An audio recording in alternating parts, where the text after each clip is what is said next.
ब्रेकनंतर तुमचं पुन्हा एकदा स्वागत। पंतप्रधान नरेंद्र मोदी यांनी लॉकडाऊनचं आवाहन केल्यानंतर मुख्यमंत्री उद्धव ठाकरे यांनी अत्यावश्यक सेवांची दुकानं सुरू राहणार असल्याचं स्पष्ट केलंय।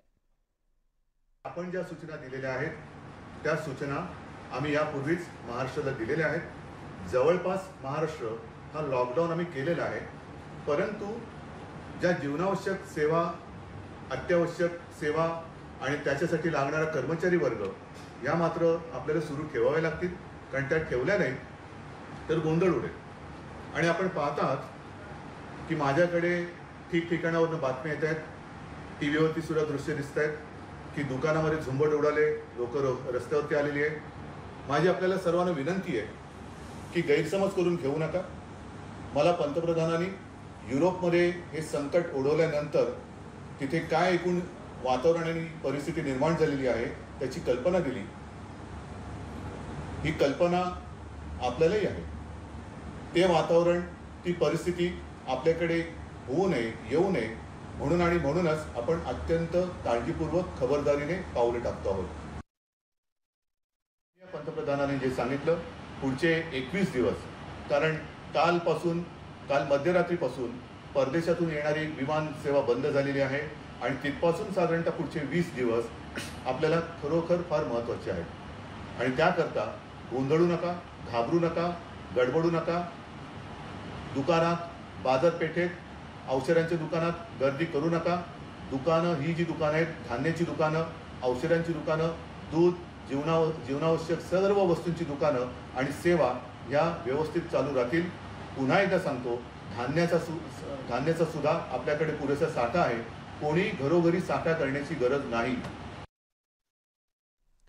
शिवाय राज्याचे आरोग्यमंत्री राजेश टोपे यांनी नागरिकांना गर्दी न करण्याचं आवाहन केलंय। पुढचे 21 दिवस आपल्यासाठी अत्यंत महत्त्वाचं असल्याचंही त्यांनी म्हटलंय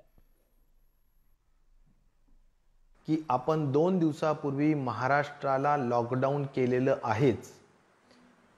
जे 31 तारखेपर्यंत आपण आपली संचारबंदी ही लागू राहणार होतीच, ती आता 31 तारखेची संचारबंदी 15 एप्रिलपर्यंत वाढवण्यात येत आहे।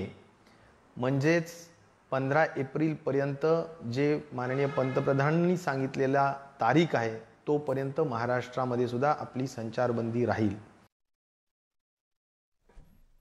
साधारणपणे 20 दिवसात 25 दिवसात सर्व रेशन दुकानांवरून आपल्याला 2 महिन्यापर्यंतचा आपला जो काही रेशनचा आपला कोटा असेल तो एका वेळी घेऊन जाता येऊ शकेल। आपण फक्त ते घेऊन जात असताना अत्यंत शिस्त आणि सोशल डिस्टन्सचा नियम, म्हणजे सुरक्षित अंतराचा नियम हा 100% पाळलाच पाहिजे, कारण त्यामध्ये तडजोडीचा विषय असू शकणार नाही। प्रायव्हेट डॉक्टर्सनी जे एकदम दवाखाने बंद केलेत तसे करू नये, कारण शेवटी ही एक अत्यावश्यक सेवा आहे आणि यामध्ये डॉक्टर्सचा दवाखाना चालू राहावा आणि जो काही उपचार लागेल तो निश्चित प्रकारे द्यावा अशी विनंती सुद्धा मी या निमित्ताने सर्व डॉक्टर्सला या निमित्ताने करेल। याबरोबरच अशी ही भीती आणि अशी ही अफवा किंवा वेगवेगळ्या पद्धतीनं लोक सांगत राहतात की कोरोनावर अशा स्वरूपाचा उपचार आहे, या गोळ्या घ्या, त्या गोळ्या घ्या, अशा अनेक चुकीचे उपचाराच्या बाबतीत सुद्धा लोकांना सांगण्यात येतं, फसवण्यात येतं। या कुठल्याही अफवांवर विश्वास ठेवू नये, अशा कुठल्याही चुकीच्या उपचारांवर विश्वास ठेवू नये। तेव्हा न्यूज 18 लोकमतच्या वतीनं आम्ही सुद्धा आवाहन करतोय की आज घरात तुमच्या आरोग्याची गुढी उभारा, सुरक्षित राहा, घरात राहा। याच बातम्यांसोबत बुलेटिनमध्ये आपण इथे थांबतो। ताज्या घडामोडींसाठी बघत राहा न्यूज 18 लोकमत।